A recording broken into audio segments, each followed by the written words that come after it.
let me first introduce briefly Tom, who is hosting us very nicely today, and say that he became president of where we are in 2014. He was formerly at the University of Chicago as a professor of physics, and he was provost at Chicago as well. He's an expert on the quantum mechanical nature of materials, the physics of electronic, magnetic, and optical materials at the atomic level.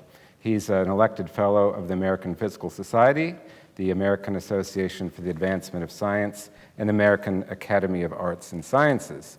Dr. Rosenbaum, I guess I'm saying that, did his undergraduate work in physics at Harvard, and he took his other degrees at Princeton. Tom, thanks for having us, and would you like to stay where you are, or would you like to take the podium? I think the convention we've decided is for there we go. Stand up. Okay. Thank you. Well, thank you very much for the generous introduction. Thank you for moderating this, Larry, and thank you, Mayor Tornick, for starting the herding process. I want to welcome all of you to this forum. We're really delighted to have you on the Caltech campus. And it's a particular pleasure to welcome my fellow university presidents to Caltech. This afternoon's topic addresses the fundamental essence of a university. And I want to talk a little bit about modes of interaction and argument on university campuses, and then try to expand that a bit to talk about society more generally. Our function, as you know, is to create and disseminate knowledge. And we believe that the most effective way to do that is through intense argument and informed inquiry. We believe that it's the clash of ideas from diverse perspectives that leads to better solutions, that's how you solve problems, that's how you ask the next set of questions. And as Larry said, I'm a physicist, so you'll forgive the opportunity to always introduce a physics lesson. But you can think about this in terms of refinement. So you've heard the term refining by fire. In ancient civilizations, in the Iron Age, they would stick iron in a fire and it would make it stronger. And it would make it stronger by turning it into steel, not by making it purer, but in fact by mixing different elements, carbon in that case. So it's the mix of those elements that we believe is essential, and the contrast and the way that you pull ideas from different aspects of the discussion that is essential to learning. Here, diversity is a key. Diversity is a key because we're in the talent business, and talent is blind. Talent does not choose between people's location in the world, or their gender, or their sexual orientation, or whatever other quality you'd want to pick on. And it is known that if you want different perspectives, you need to get people with different backgrounds and different orientations. And if you want to solve problems well and contribute to the public debate, it's been shown particularly in industrial teams, it's most effective in having people with diverse perspectives. And that's what we try to do with our students in our educational philosophy.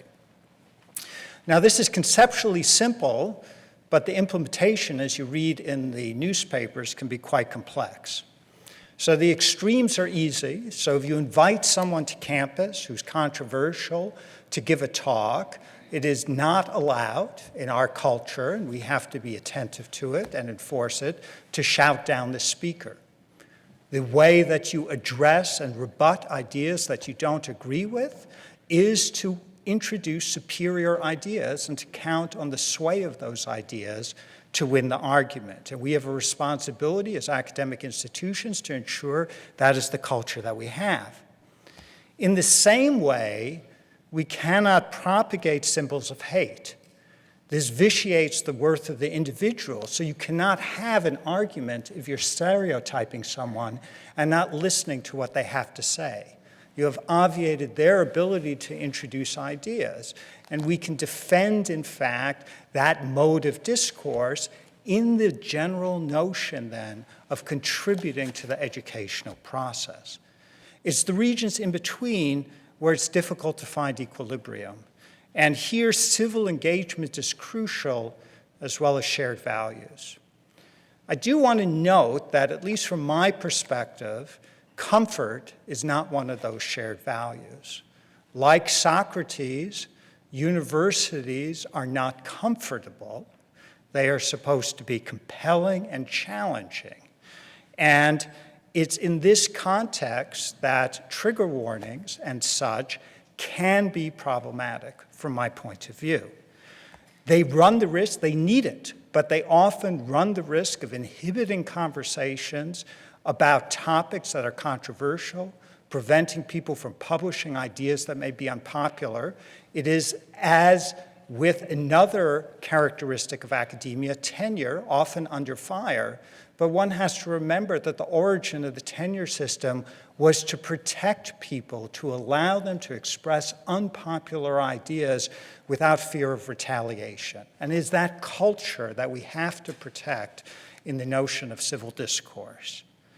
Adjuncts in particular, in lots of universities, now play a much bigger role. They have temporary contracts, and it is not theoretical. It has been seen in practice where a lot of such individuals are prevented from expressing ideas or introducing topics in the classroom because of this fear. Okay, I would submit that these principles, which I've tried to sketch in general, that inform how we think about universities, can extend to the public sphere. Walt Whitman, the poet, referred to America as an athletic democracy.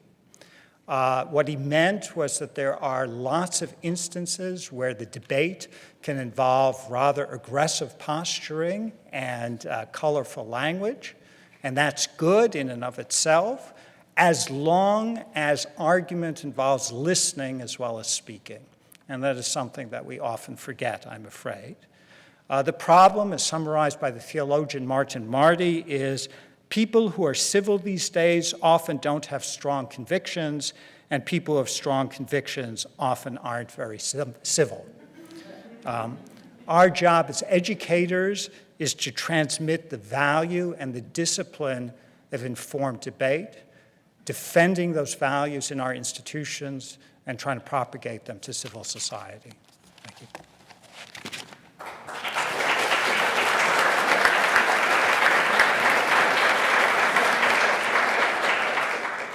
Thank you so much, Tom.